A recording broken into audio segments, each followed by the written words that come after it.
Hey class, how's everybody doing? Today I'm just going to give a few tips to my fellow future educators. So to begin, we were given a task to complete two field experiences where we went and shadowed for about 5 hours in any type of school setting or any class. You have to pick a teacher and shadow them for about 5 hours. Then we had to write a report based on what we found from the shadowings, and we had to tie those into the different tasks that we were learning through our modules this semester. So that's just a little bit of the background of this project. So to begin, to my future educators, my two field experiences topics was motivational tactics and instructional planning. Where for us, I chose to do motivational tactics and instructional planning because I just personally feel, as a future educator and as a new educator, I just felt that learning how to motivate our students is one of the more difficult things that a future educator can deal with. And I'm sure that you will go through this as you continue to go on as well. But just learning how to motivate students is something that you is very difficult to be. You can't really learn that in a classroom that you're not teaching. You have to go in there and just figure out different tactics. So I chose to do motivational tactics because I really wanted to test myself and try to figure out different ways to motivate students before I came a teacher. And I wanted to do instructional planning because I just personally feel that the planning that goes into your lesson is one of the is probably more is very important, if not more than important, than the actual teaching of the lesson.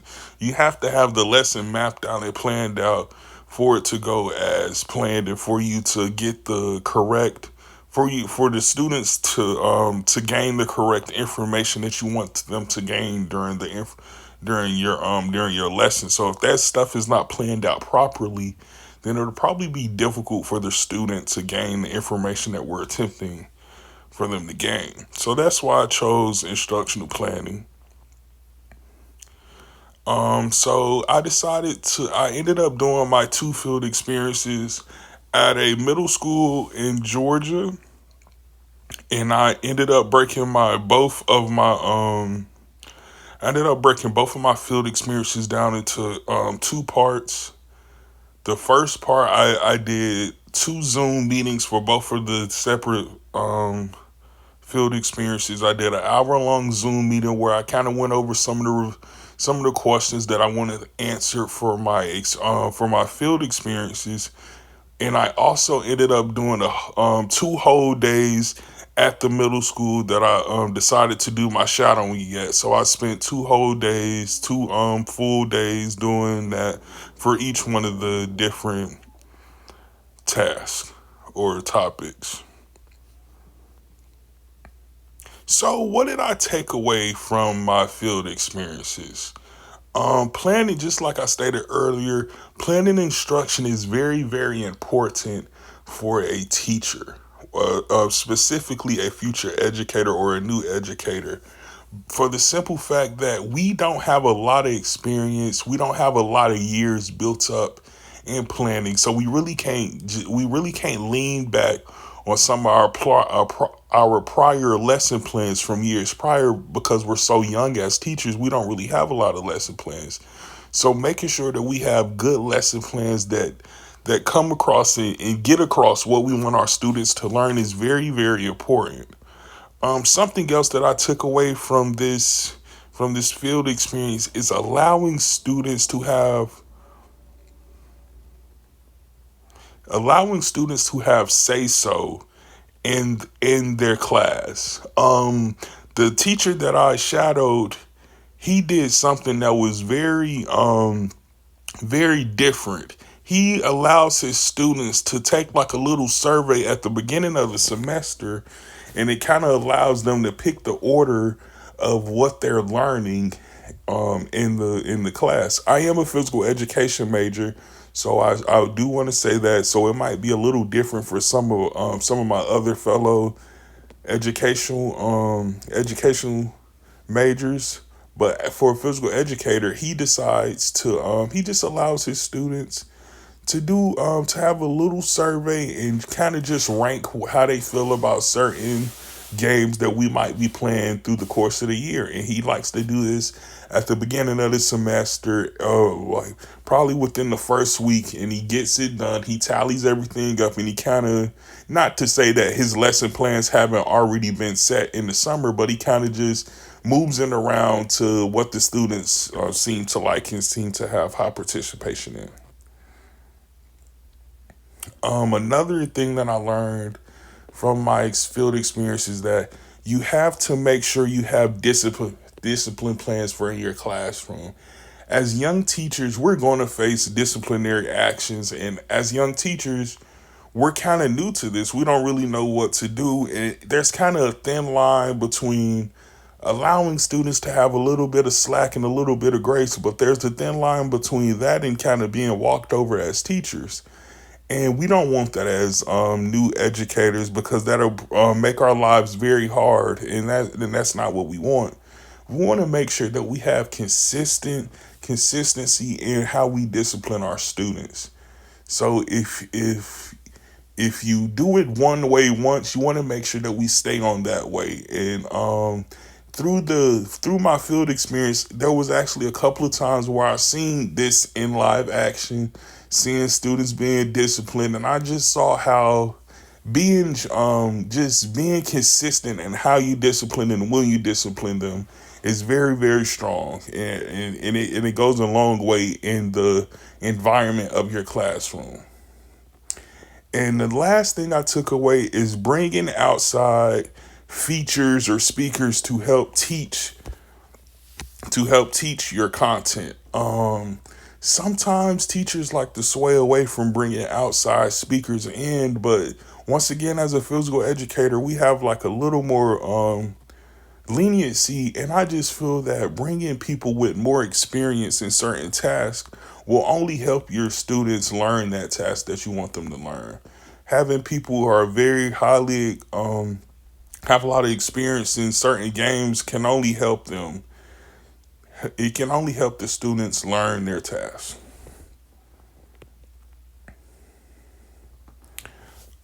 So some more things that I took away is,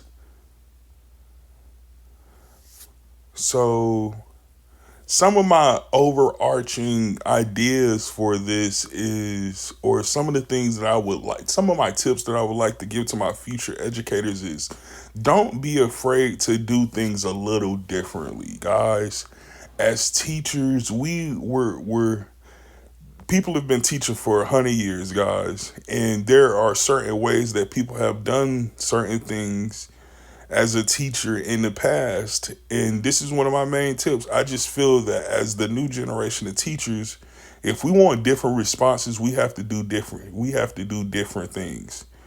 And just like I stated earlier, different things like allowing students to have a little bit of a say so in their lesson plans, and allowing students to have different say so's in what they're learning. I feel that those are the different tasks.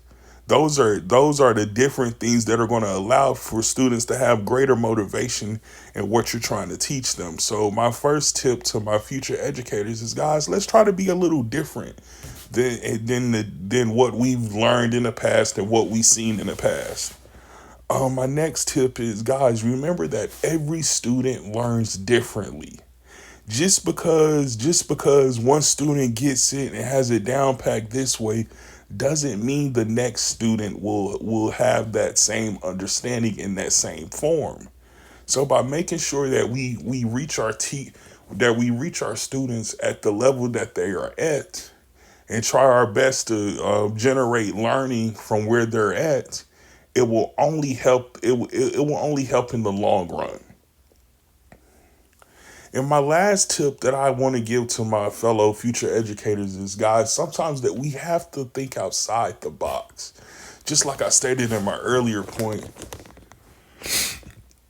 As teachers, we've been doing certain things for so long. So when we try to be different, sometimes it can be a little difficult to try to teach different things in a different way than what it's already been taught as. But guys, I just personally feel that thinking outside the box allows greater it allows for the students to be greater motivated while learning. Giving them a different way to do a task that they might have already done before might be the difference in them really grasping the task this time. So my last tip would be, guys, make sure we're thinking outside the box.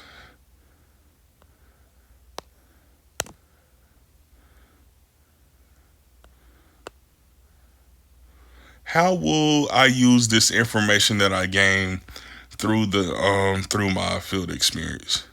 One thing that I plan on implementing is getting students' input on lessons. Just like I stated earlier, the person that I shadowed, he had this tactic to where he liked to have a survey at the beginning of the school year to allow students to kind of format their lessons and kind of just choose the order of in which games they would be playing. Once again, I am a physical education major, so we have a little bit more leniency in our lessons throughout the course of the year. So that is definitely something that I really do plan on using, is allowing students to have just a little bit of input on their lessons. Something else that I plan on using is bringing in outside experts. I just like I stated earlier, I just believe this is an amazing way. I believe this is an amazing way to allow students to see the task that you want them to learn from a different perspective. Sometimes us as people, we can be stubborn, and someone can be telling us to do this one way. They can be telling us to do it one way, but if we hear somebody else say it, the same thing, that automatically it clicks. And I think that's what bringing in outside experts can do for students. Sometimes us as the teacher, they just need to hear it from a different voice, a different person that they don't see every day. So I just feel like bringing in outside experts is a great way to drive home learning. The last thing that I will make sure that I use is make sure you address behavior issues. Addressing behavior issues is very, very important to a young teacher. Just like I stated earlier, we don't want to be in a situation where students feel like they can walk over us, and students feel like we're not in control in our own classroom. And it's very difficult as a young teacher to know how to address behavior issues correctly. And I just personally feel that it is very, very important to stay on track with how you address certain things. It's very important to stay on track, because as soon as you start having different as soon as you start like as soon as you move off of your behavior formula, then I believe you won't have the best behavior in your classroom. If students see that, okay, we're not really consistent with how we discipline them, then they will start doing more things. Some of my final tips and takeaways, just to piggyback this and drive this home again, don't be afraid to generate learning in the classroom, guys. Take the risk. Make sure we're thinking outside the box, you all. Let's make sure that we're the generation of teachers that really make a difference. And I think that starts with just taking risks, thinking outside the box, and trying to do things differently. Another thing that I took away is the teacher that I shadowed used a successive approach plan while teaching. I say this because he had an approach to where he was very in He was very concerned with making sure that we bigged up the students' small victories. We make sure that we tell the students that they're doing a good job, even if it's a small victory. We make sure that we acknowledge that, and that we know that they know that we acknowledge that, and that can help them continue to stay motivated. I also realized that the teacher I shadowed, he had a humanistic approach to his instruction. He just made sure that he stuck to a certain discipline plan. He made sure that he stuck to a certain discipline plan, but he also allowed the students to help with the lesson plan. He also allowed the students to kind of help plan their own lesson planning and give them input on their lesson plan. And that's a humanistic approach, because the focus is more so on the student. And just to drive it home one last time, I just think that teachers like this, teachers like the teachers that I've been trying to generate in this PowerPoint, I just feel like they build better connections to the students. And once you build better connections with the students, you're going to be able to have strong motivation for them. And once you have strong motivation, I believe the once your motivation for the learning in your students is very strong, I just feels like that generates like high learning levels. When the students are hungry and motivated to learn, then they're going to learn. And I just feel like the tools and the tips that I've used in this PowerPoint are tactics that will help generate healthy learning in the classroom for us young teachers. So once again, my main points are, guys, let's make sure that we're thinking outside the box, y'all. Let's not be afraid to generate growth and generate teaching. And generate learning, you all. Let's make sure we're thinking outside the box, and let's make sure that we're not afraid to generate learning. And guys, thank you.